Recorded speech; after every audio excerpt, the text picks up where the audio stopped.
Voilà. Voilà, voilà, caméra nyama bwana.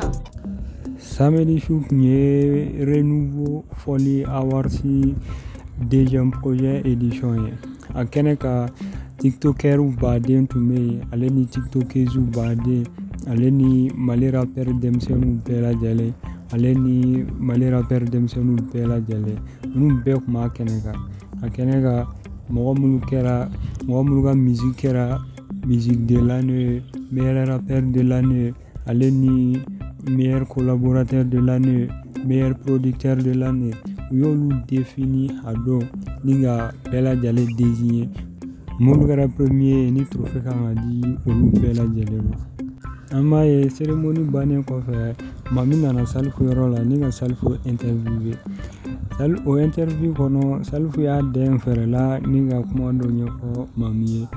A ko cogo di ko n'a ma ɲɛ olu fila bɛɛ ye journaliste ye ko cɛw bɛ siran Mami ye musow bɛ siran ale yɛrɛ ɲɛ ko n'a ma ɲɛ u fila bɛɛ ye journaliste ye k'u tɛ kɛ ɲɔgɔn fɛ siɲɛ kelen.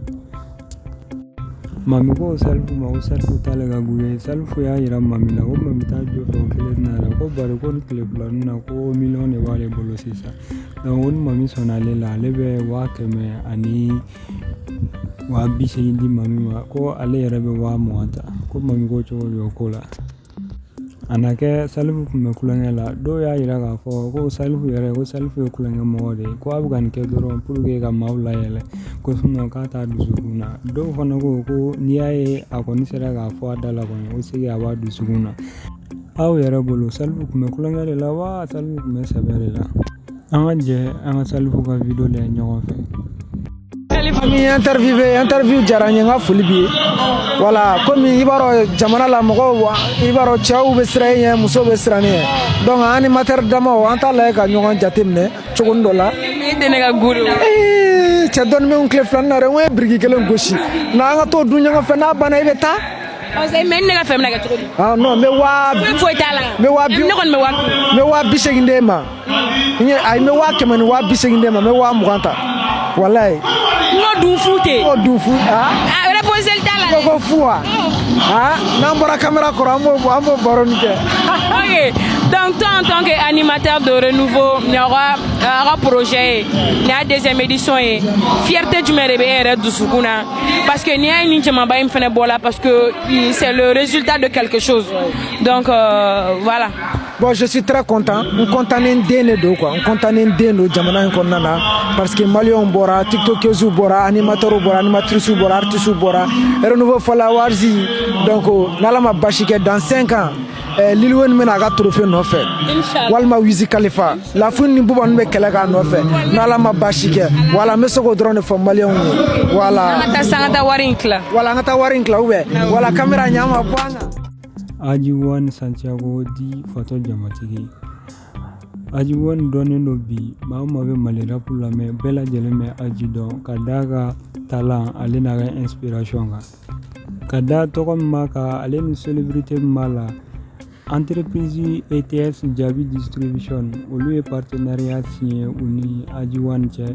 Contrat filɛ nin ye Aji yɛrɛ bɛ ka contrat in signé donc à partir d'aujourd'hui Ajiwan ye ETS Jabi Distribution ambassadeur ye donc partenariat b'u ni ɲɔgɔn cɛ. Aji ko k'a da ka fanu bɛɛ lajɛlen kulo kan ko ni mɔgɔ min fɛn ale ka min fɛn dɔ k'ale tɛ fɛn fila min ko ye boisson min ni a kelen filɛ nin ye ambassadeur ye ko ale b'o boisson in de min ko wa a ka fanu bɛɛ lajɛlen ni ale ka min ye bɛɛ lajɛlen fana k'i ka min fɛn kɛ nin boisson ye. Donc ka bɛɛ lajɛlen ladɔnniya désormais Fatou Diamatigi est devenu ambassadeur de boisson J Fruitiflotte. Dans ka dɔgɔ i yɛrɛ ɲɛ b'a la n kɔfɛ m'a fɔ moi Maliens bɛɛ lajɛlen k'i pɛrɛn nin y'a daminɛ de ye Fatou ka ko ma dogo mɔgɔ si la a y'o pɛrɛn a fɛn bɛɛ bɛ nalen zin fɛn bɛɛ bɛ nalen hali a téléphone bɛ nalen bɛɛ lajɛlen n'i ye Fatou kanu n'i y'a dɔn i bɛ Ajiwan Santiago fɛ n ka min t'a filɛ ala dɔlɔ bila la pewu dɔlɔ bila pewu donc denmisɛnninw k'an kɛnɛya ala fɛn filɛ fɛn filɛ